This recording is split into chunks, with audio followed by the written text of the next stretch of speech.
Welcome to part 3 of our lecture series on research variables. And we are now done with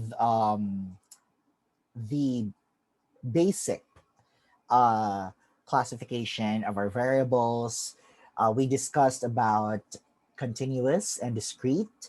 And then we learned as well that under discrete variables, it could be looked into the numerical perspective, and it also has categorical perspective. And under the categorical, we learned about the ordinal variables and the nominal variables. Likewise, we also discussed in part 2 other types of variables. We familiarize ourselves with the attribute variables, which are the inherent qualities or characteristics of our subjects, of people, things, or phenomenon. And then the latent and manifest variable, the variables that are easily observed through our five senses, which is the manifest variable, and those that need to be measured by certain instruments so that we can derive or we could come up with an understanding of these variables. And those are your um, latent variables. Now, we will be discussing one of the important and crucial uh, concepts in research. And this is your, okay, and this is now your experimental and non-experimental variables. Okay, so let's start. So we will now be talking, class, about experimental and your non-experimental variables. Okay. Now, just a quick rundown of the difference between the two.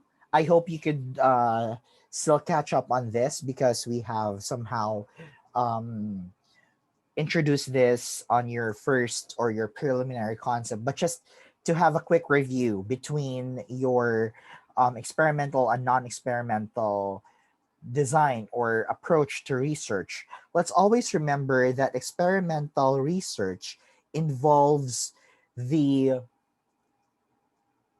participation of what we call your intervention. Okay. And this intervention is our manipulation. So any participation of intervention is considered to have or to be involved in an experimental research approach or design. While you're non-experimental, it's actually more naturalistic. Okay. And there is no manipulation or no presence of intervention.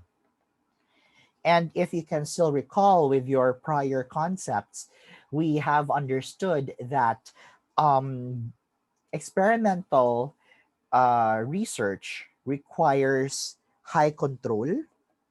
So when you say high control, we make sure that no other variables are involved in the study except only the endogenous variable. O, see, may I nakita application of the endogenous variable. So from part 2 or from the previous part of our lecture, of our lecture, we learned that endogenous variables are those variables that are directly involved in the model or in the active variables.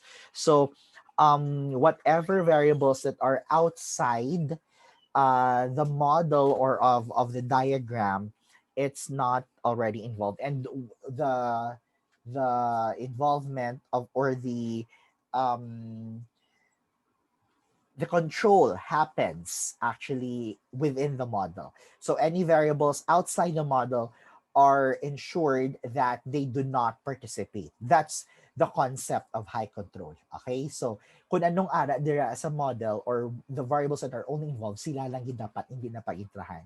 Okay? While you're in your non-experimental, it doesn't mean no control at all, but in here we have low control. Okay, because of its naturalistic nature, we let the phenomenon happen as it is. Okay, we control some parts, like we do not observe variables that are not within our scope or something like that. But unlike in your experimental, our level of control in non-experimental is actually quite low. Okay? Sige. So let's begin first with your experimental variables. Okay, so let's start with your experimental. Okay, now this is quite interesting, and I hope you pay attention to this. We have your experimental variables. There are two, okay? Tandaan nyo ni Klasa, there are two very important experimental variable. We have your independent variable versus your dependent variable.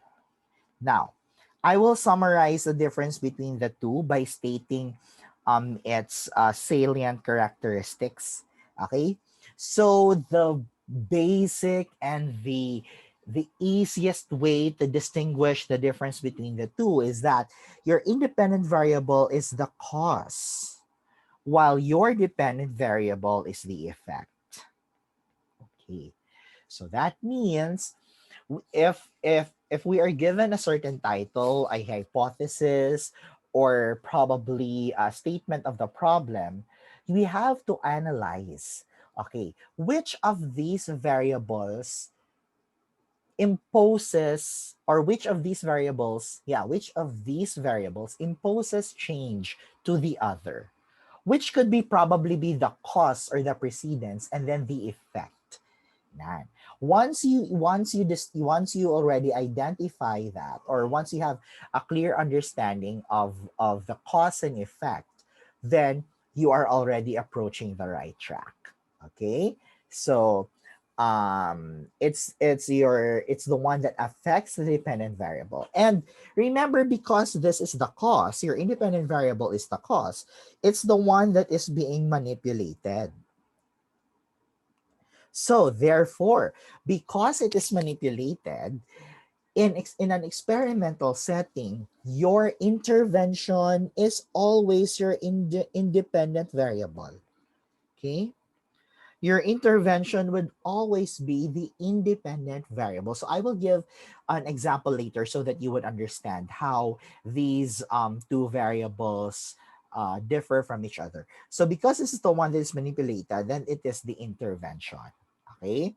While this one, your dependent variable, on the other hand, is the result of the manipulation. Okay. Next, other important difference between the two is that, okay, your independent variable class actually remains constant all throughout the study. Oh, sorry. Okay, it remains constant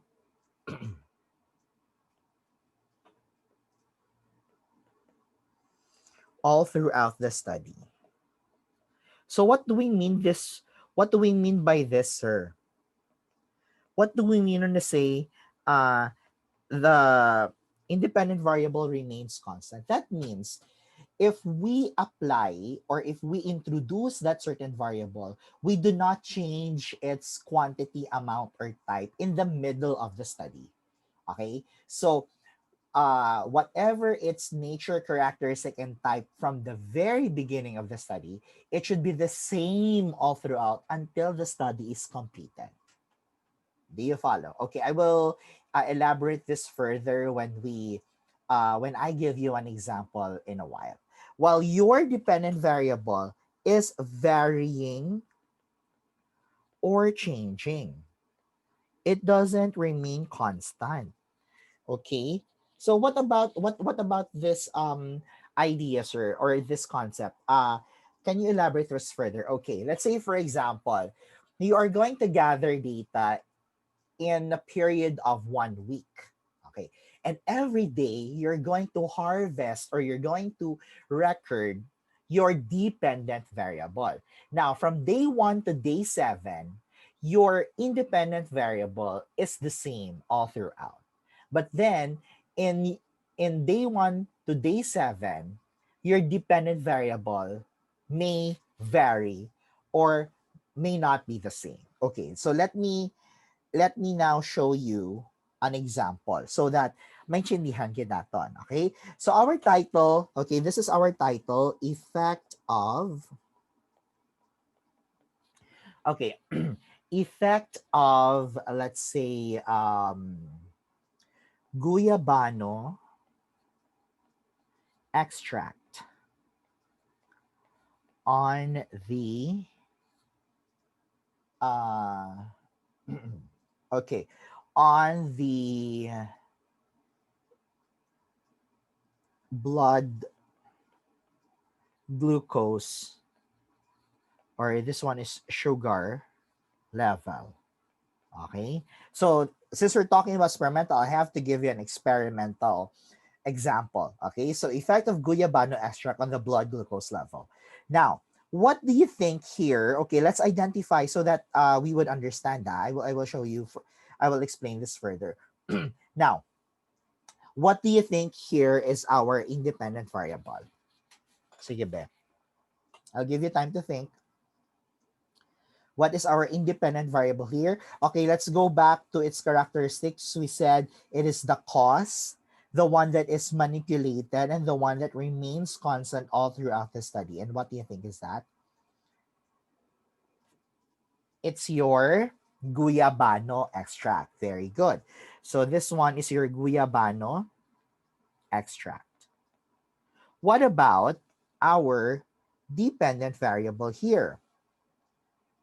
The one that uh, the guyabano extract will create change or will impose some change. It's your, okay, it's your blood glucose level or your sugar level.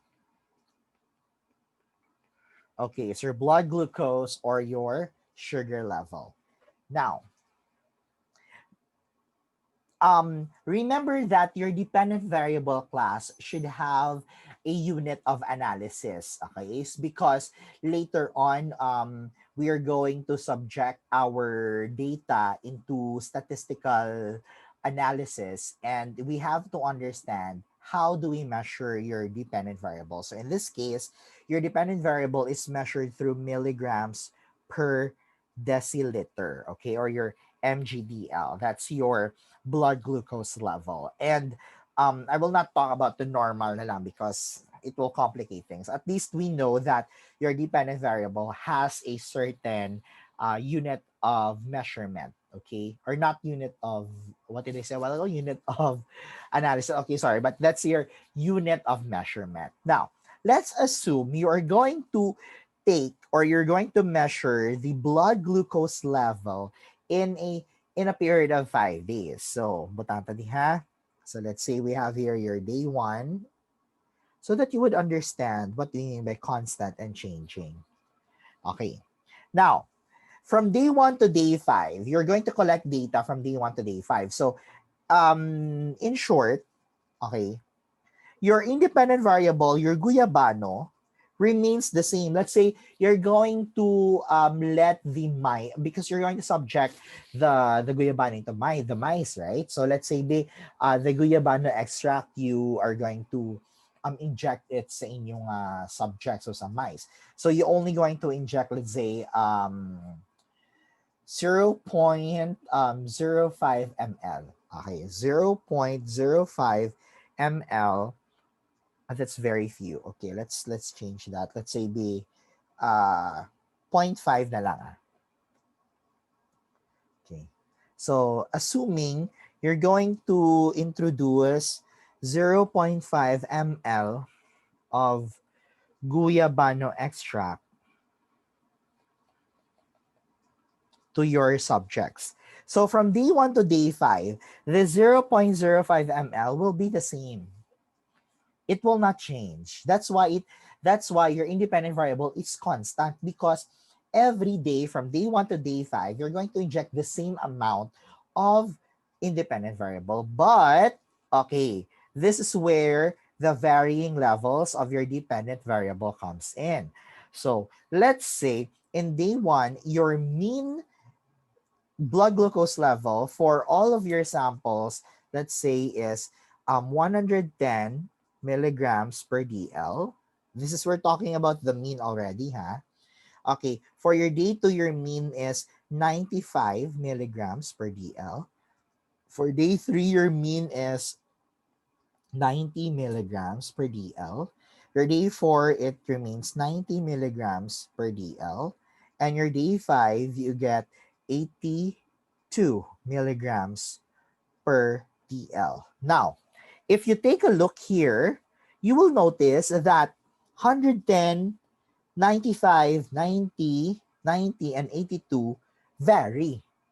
That's the nature of your dependent variable. So unlike your guyabano extract that remains zero point 0.5 all throughout until day 5, from day 1 to day 5 of your dependent variable, it's not the same, because your day 1 milligram per DL is 110, but when you reach your day 5, it's only 82. Okay, so that's where the changing or varying nature of your dependent variable sets in. Okay, very good. Now let's talk about the third type.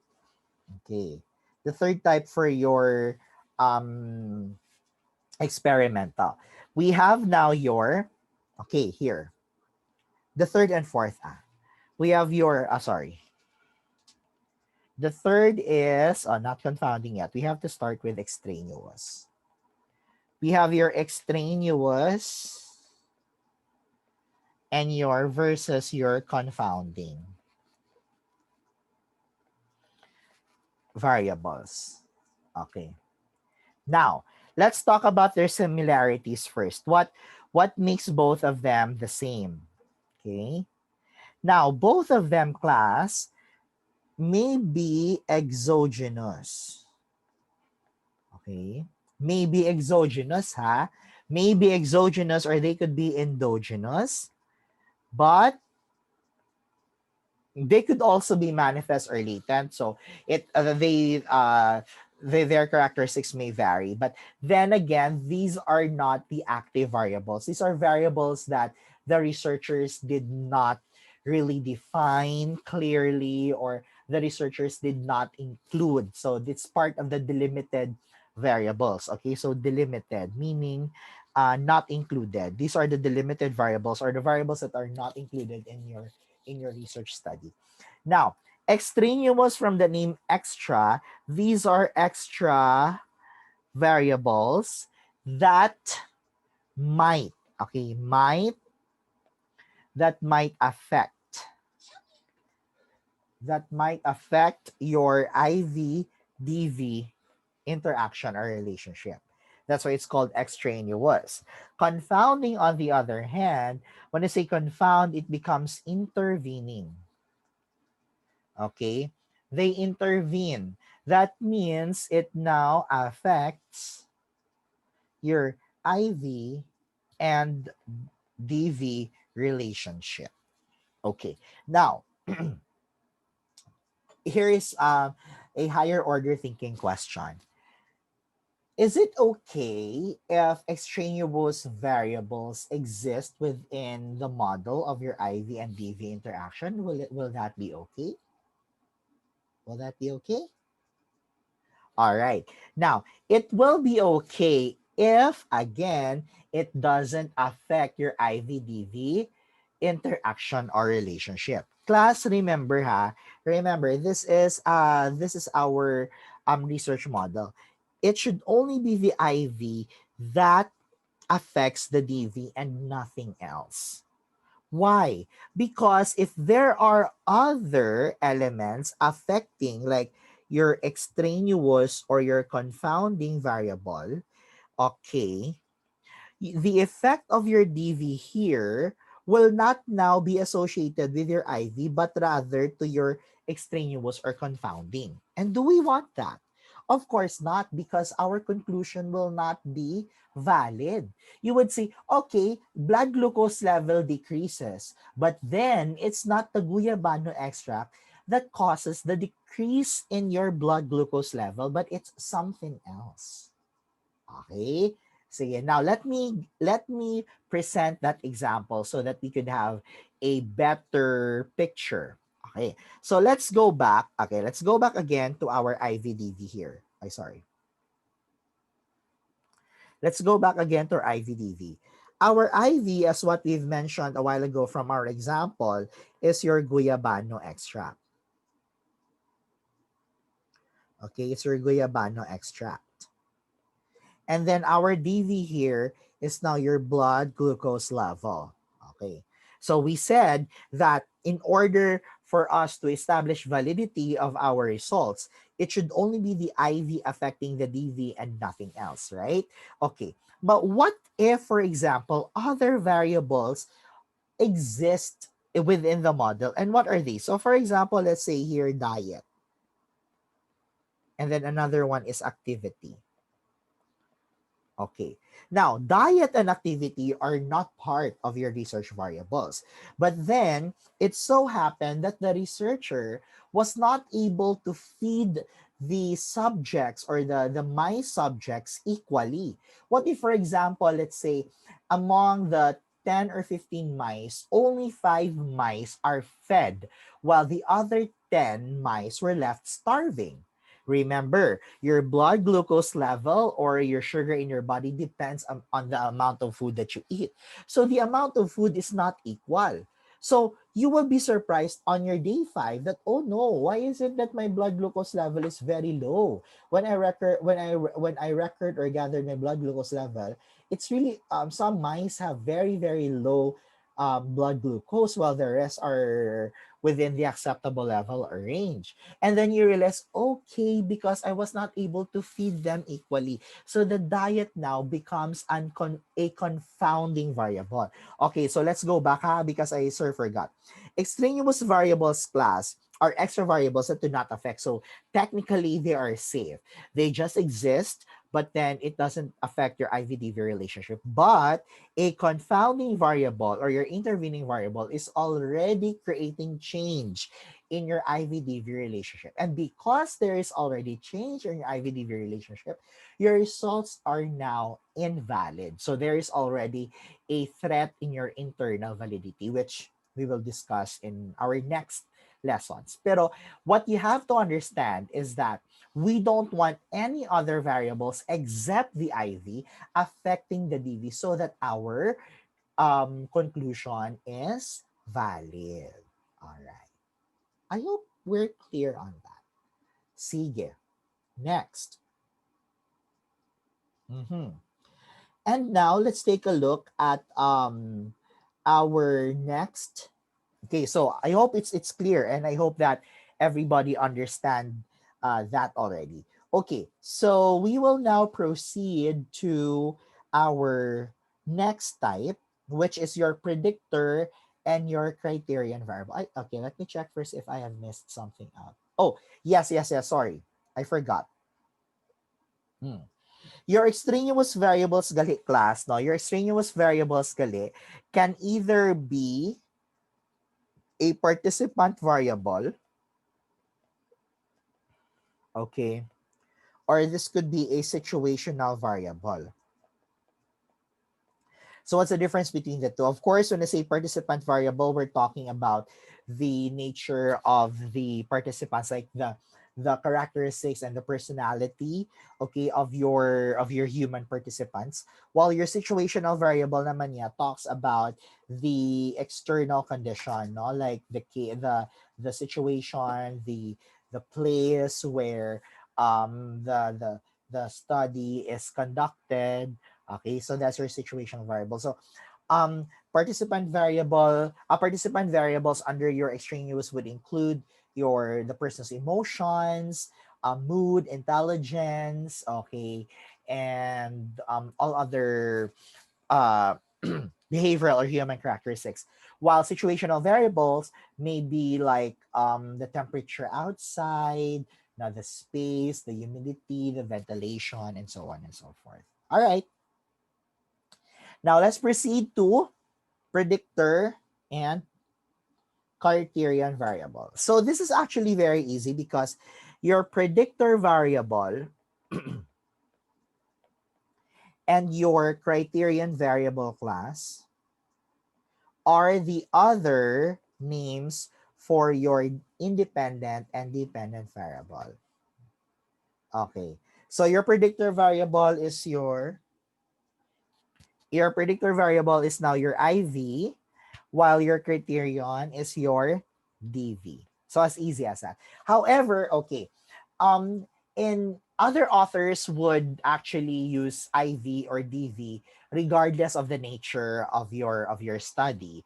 But this particular author that I have taken, uh, gin-separate niya pagid. He has a different classification, a predictor and criterion variable for non-experimental because he believes that independent variable is only for experimental. But anyway, do not be confused because it's actually the same.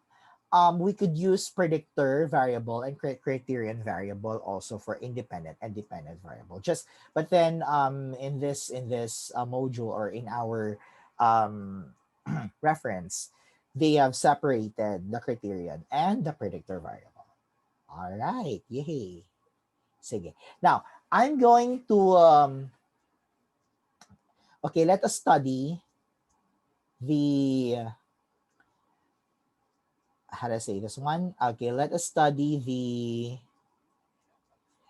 examples of criterion and okay, independent variable, and also likewise your extraneous. So we have here an experiment on the methods of teaching and language achievement among pupils. Now your independent variable here is your intervention, as what we've said. No, your intervention, the one that is manipulated, and what is that? It's your method of teaching. So that is now your independent variable. While your dependent variable, this method of teaching will now affect what? It will now affect your language achievement. There. So we would see that this is the cause, method of teaching, and language of teach achievement is your effect.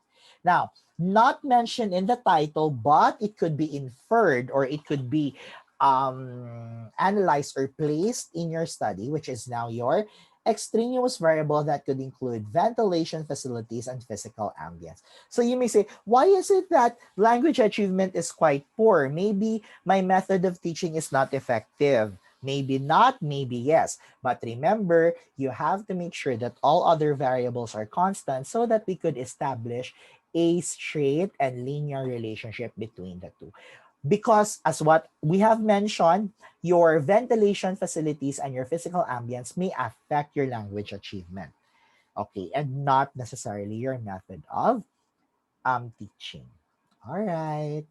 So there you go, class. So I do hope that you have understood our concept in variables and on research variables. If you have disputes on the concept or let's say clarifications, please feel free to post your comment, message your teacher to elaborate the results. So once again, thank you very much. And this is your Sir Researcher Teacher Ian until our next lecture series. Thank you and be safe, one and all.